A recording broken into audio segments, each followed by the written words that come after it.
Aujourd'hui, nous allons vous parler d'éclairage. Pour cela, nous avons rendez-vous au laboratoire de lumière de la société Bartenbach, près d'Innsbruck, en Autriche. C'est par là. C'est parti!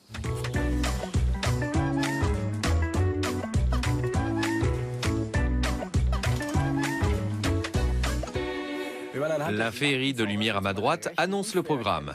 Les personnes qui travaillent ici sont des experts en matière d'éclairage. Tout a commencé avec ceci, un vrai best-seller, la lampe à incandescence. Mais la bonne vieille ampoule doit céder la place. L'Union européenne estime qu'elle consomme trop d'électricité. Ceci doit résoudre le problème. Ces ampoules à basse consommation équiperont à l'avenir nos lampes, même si certaines personnes n'aiment pas leur lumière.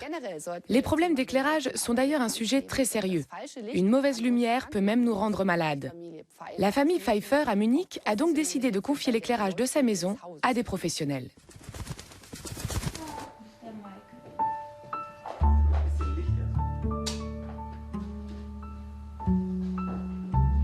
Julia, Michael et leur fils Louis ont emménagé récemment dans cette maison. Après plusieurs semaines de travaux de rénovation, ils veulent enfin profiter de leur nouveau domicile. Mais le couple est confronté à un sérieux problème de luminosité.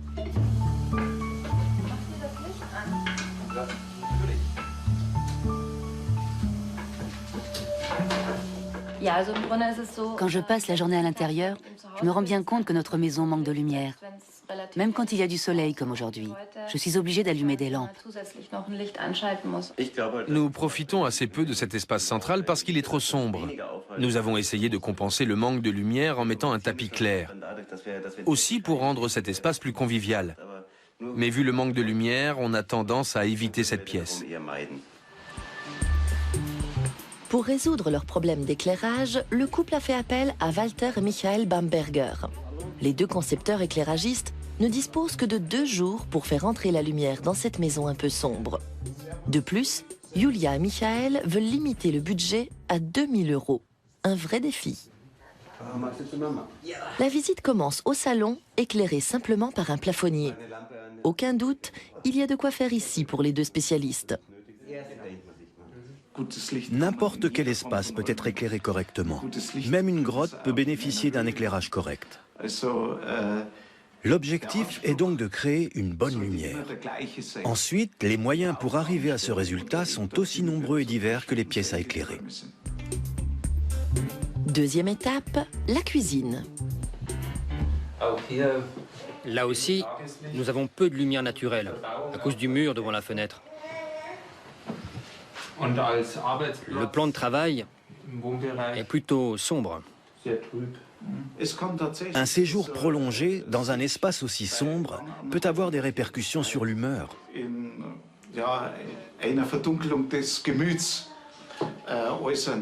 Il y a peu de chances que l'on quitte cette cuisine de bonne humeur. Vous pourriez éteindre ? On voit bien que cette pièce manque de lumière naturelle. Étape 3, la salle à manger. Très belle lampe. L'éclairage est très agréable. 3 aspects remarquables. L'éclairage central sur la table, la très belle structure lumineuse au plafond, et bien sûr l'harmonie entre le style de la lampe et le style de la maison.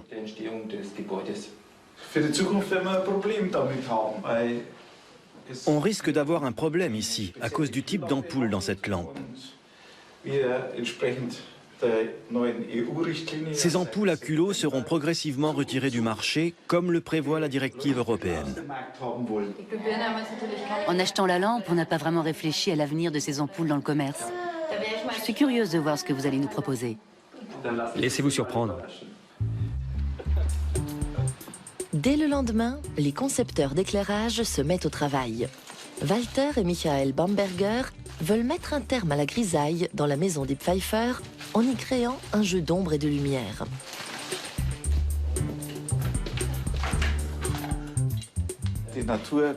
Avec ces jeux de lumière, la nature offre des spectacles que nous ne pourrons jamais reproduire avec des éclairages artificiels. Mais la lumière naturelle crée des ambiances qui nous touchent. Et nous devrions nous en inspirer pour reproduire ces effets dans nos maisons. À l'avenir, le soleil entrera aussi chez Julia et Michael.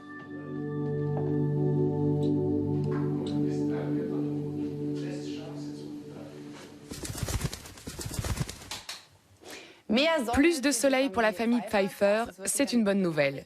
Cette histoire nous apprend aussi que la lumière est beaucoup plus qu'une question de clarté ou d'obscurité.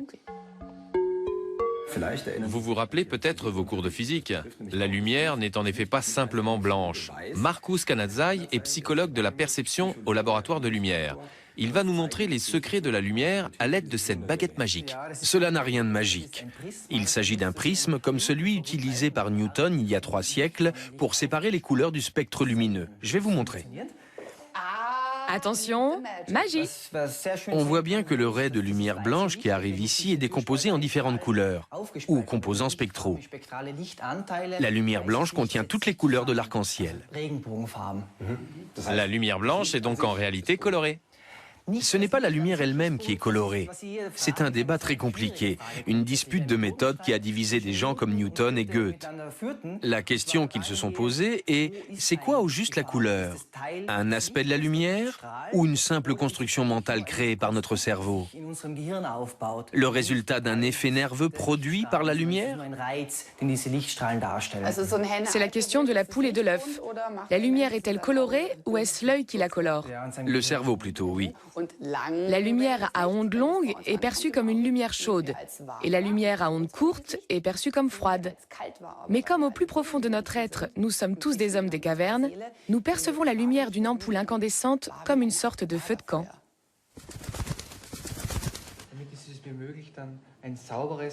Quel impact les différentes teintes de la lumière ont-elles sur notre organisme? Les chercheurs d'Innsbruck tentent de répondre à cette question. Pour cela, des sujets tests sont exposés à 2 ambiances lumineuses contrastées. Je vous propose de commencer par le test d'attention continue. Pour cela, je vais créer l'ambiance lumineuse que nous voulons tester aujourd'hui. Première ambiance, une lumière chaude. Durant 8 heures, des facteurs comme le rythme cardiaque, la température corporelle et les clignements des yeux sont enregistrés, tandis que les participants résolvent des problèmes. À l'issue de l'expérience, une prise de sang est effectuée pour mesurer le taux hormonal. Le même test est reproduit le lendemain avec une lumière blanche. Le résultat surprend les chercheurs. Les performances des sujets testés sont identiques, mais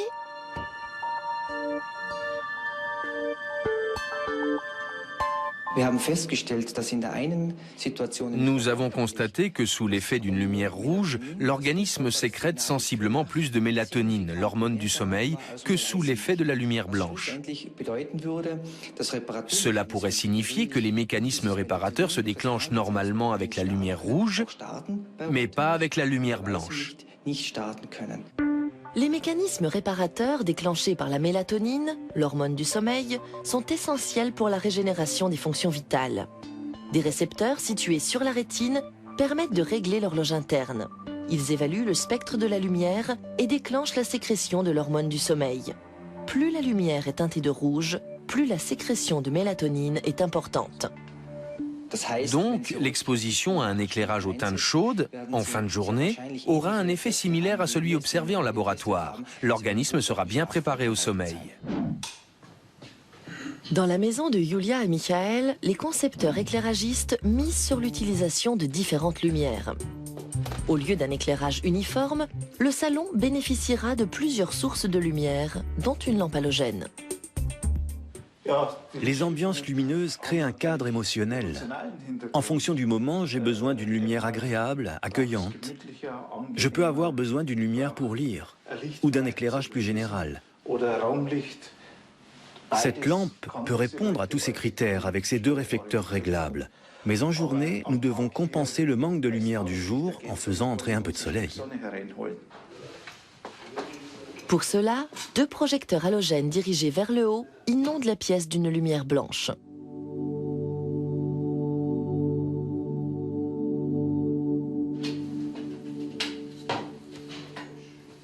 Le même principe est utilisé dans la cuisine. Ici, la lumière indirecte de 2 tubes fluorescents compense le manque de lumière du jour.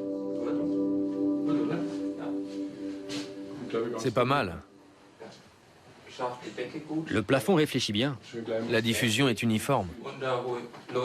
La pièce gagne en densité et en intensité de lumière. Mais qu'en est-il des ampoules à basse consommation?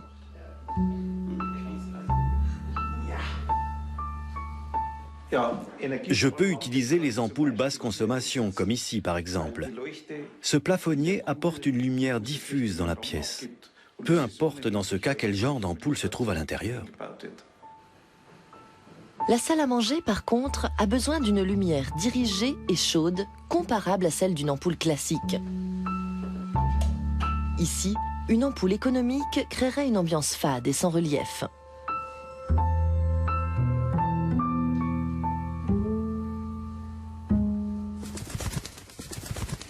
Notre conseil, attention lors de l'achat d'une lampe. Une lumière inadaptée peut être source de fatigue et de stress. C'est une bonne excuse d'ailleurs en toutes circonstances. Dans cette pièce, les chercheurs du laboratoire de lumière testent ce qui se passe lors d'une exposition prolongée à une lumière inadaptée. Des néons blafards dans un bureau par exemple. Ma collègue Caro Matzko planche déjà sur son questionnaire. Question à notre psychologue, quel est l'objectif de cette expérience? Ici, nous mesurons ses performances mentales. La qualité de la lumière a une incidence sur notre capacité de concentration et sur la qualité de l'éveil. Ces expériences nous permettent d'apprécier l'influence de la lumière sur ses aptitudes. Nous pourrions demander aussi aux participants de nous donner leur avis sur la qualité de la lumière. Certains nous disent alors que la lumière était très bien, alors que les tests montrent le contraire. Quand on regarde leurs performances, on voit un net infléchissement de la capacité de concentration. Voyons comment Caro s'en sort.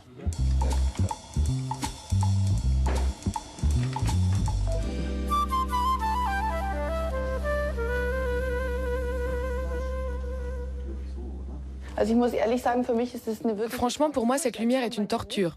J'ai du mal à distinguer certains signes comme ces symboles verts minuscules à l'envers. L'éclairage actuel est-il mauvais à ce point? Non, l'éclairage est très bon, au contraire, avec une bonne luminosité dans l'espace de travail. Il y a des situations bien pires. Je vais vous montrer. Pas de panique.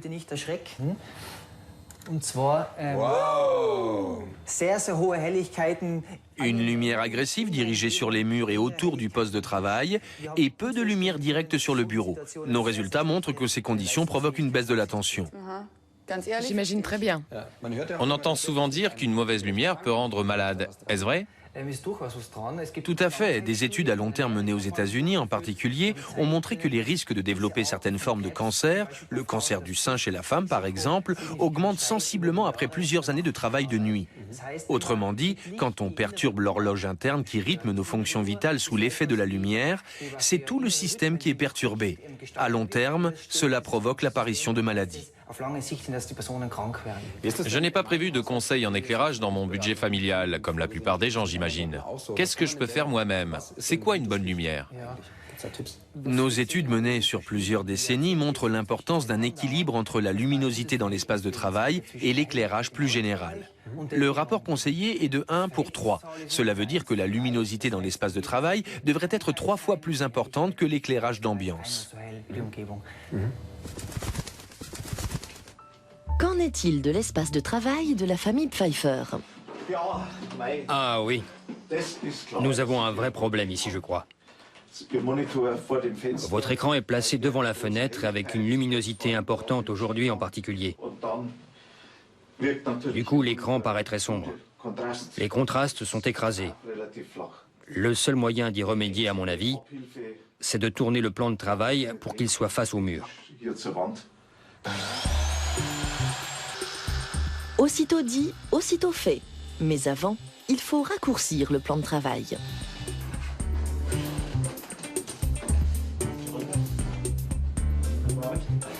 L'opération est complétée par l'installation d'un tube fluorescent diffusant une lumière chaude sans reflet. Voyons ça. L'écran fait un angle droit avec la fenêtre. C'est beaucoup mieux qu'avant. Plus de reflets non plus. Parfait.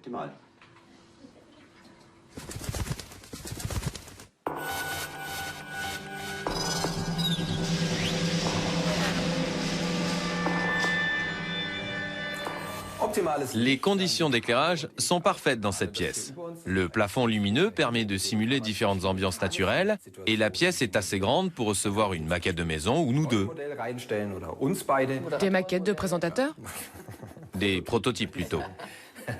Nous avons choisi l'ambiance crépuscule au Serengeti, très agréable pour les yeux. On pourrait même dire du champagne pour les yeux. Ce serait génial évidemment si on pouvait choisir la couleur du ciel au-dessus de nos villes en appuyant sur un bouton. Coucher de soleil romantique par exemple. Ce qui nous amène à cette question, c'est quoi un bon éclairage urbain? Pour y répondre, nous sommes allés en France, dans la ville lumière plus exactement. Lyon, parc de la Tête d'Or, 8 h du matin. Mathieu Marche et ses collègues du service de l'éclairage public vérifient le dispositif d'illumination du somptueux portail d'entrée du parc. Vous d'abord?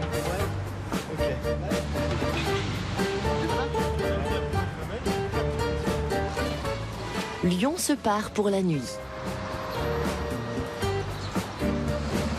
Dans l'avenue Jean Jaurès, les ouvriers remplacent l'éclairage de rue.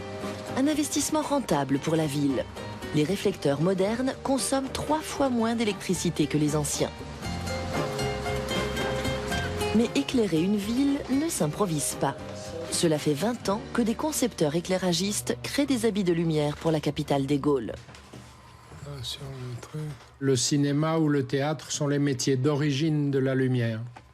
Et au cinéma, au théâtre, on sait bien créer une ambiance pour conditionner le drame et la perception des spectateurs. On fait un peu ça maintenant, aussi dans la ville. C'est à juste titre que Lyon revendique le titre de Cité de la Lumière. Dans les années 80, la municipalité a encouragé la création de nouveaux concepts d'éclairage urbain. Tout a commencé par l'illumination des monuments.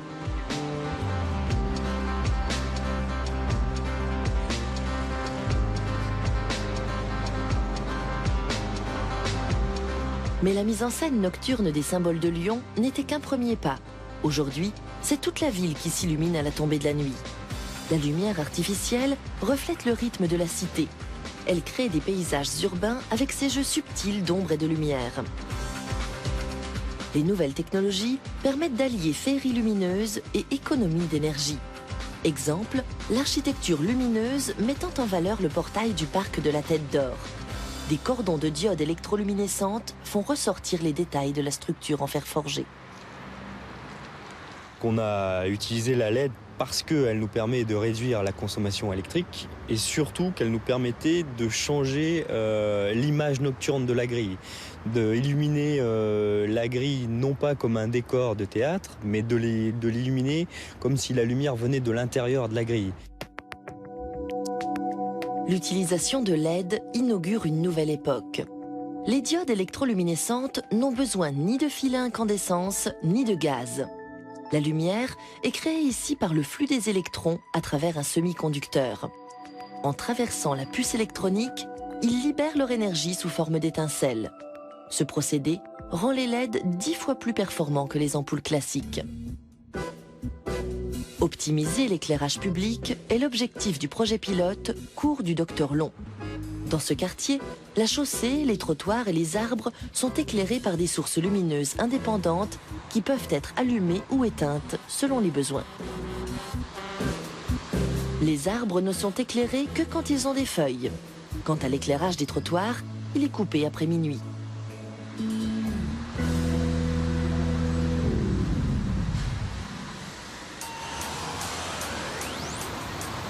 Un autre projet est l'illumination de la place Jean Massé, l'un des points stratégiques de la ville.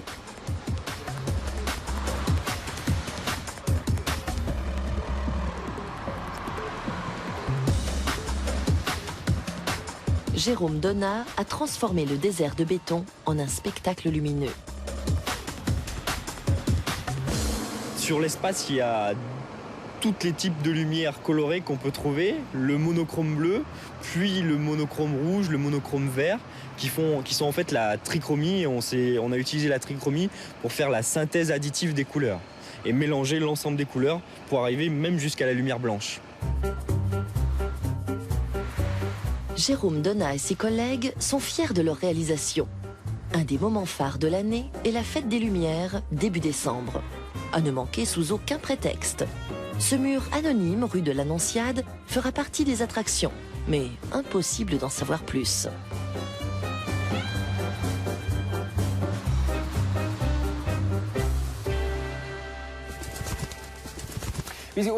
Caro et moi sommes actuellement dans la salle de réunion de la société Bartenbach. Le plafond est constellé de LED qui permettent de composer, un peu comme avec une palette de couleurs, toutes sortes d'ambiances. Exemple, jour, froid, max. Pas l'ambiance idéale pour un repas. Non, on gèle. Quoi d'autre? Jour, conférence. C'est déjà mieux. La lumière est concentrée sur la table pour pouvoir lire les documents qui se trouvent devant nous. Tu veux essayer quoi? Ça. Nuit, pièce sans écran. Une lumière agréable. Et si je mets toutes les rampes à fond? L'éclairage est donc aussi une question de choix personnel. On le voit aux nombreuses possibilités fournies par ces diodes électroluminescentes, l'avenir appartient au LED. Même la famille Pfeiffer à Munich s'y est mise. Ici les studios, Munich Pfeiffer, à vous.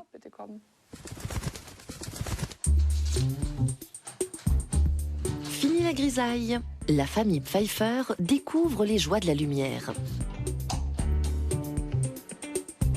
Cela grâce à une rampe à diode sous les armoires de rangement. Prix environ 400 €.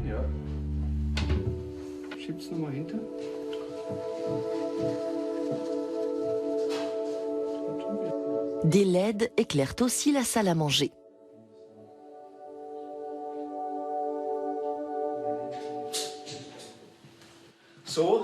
Walter Bamberger présente le fruit de son travail à Julia et Michael. Première étape, le salon. Là où des plafonniers apportaient une lumière diffuse, un jeu de plusieurs lampes permet de créer des ambiances spécifiques en journée et en soirée. Le salon, avant l'opération éclairage, la même pièce aujourd'hui.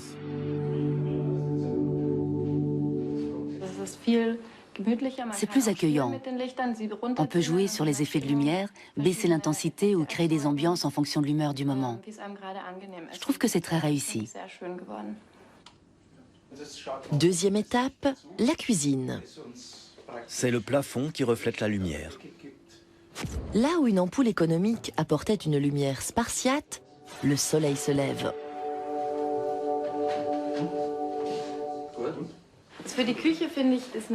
Dans la cuisine, l'amélioration est radicale. L'espace est devenu très clair. Nous avons pu supprimer le plafonnier en installant un éclairage indirect. J'aime beaucoup. Au-dessus du plan de travail, ils ont installé une rampe lumineuse qui permet de cuisiner dans de bonnes conditions, même en laissant une lumière plus diffuse dans le reste de la cuisine. C'est très réussi. Dernière étape enfin, la salle à manger.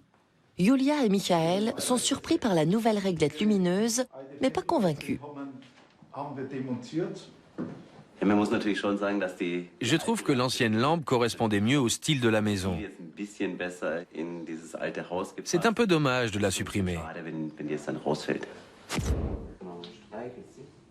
Dommage pour l'ancienne lampe, mais la suppression des ampoules à incandescence nous oblige à adopter des solutions plus modernes. Côté financier, le budget de 2000 € est respecté. Julia et Michael tirent un premier bilan de cet investissement.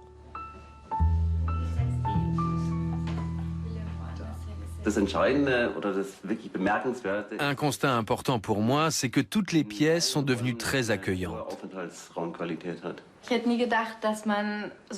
Je n'aurais jamais pensé qu'on pouvait transformer une pièce aussi radicalement, avec des effets d'ambiance, une sensation de bien-être, simplement en changeant la couleur, le ton de l'éclairage. Le nouvel éclairage leur coûte environ 4 € de plus par mois en électricité. Un prix raisonnable pour une nouvelle qualité de vie.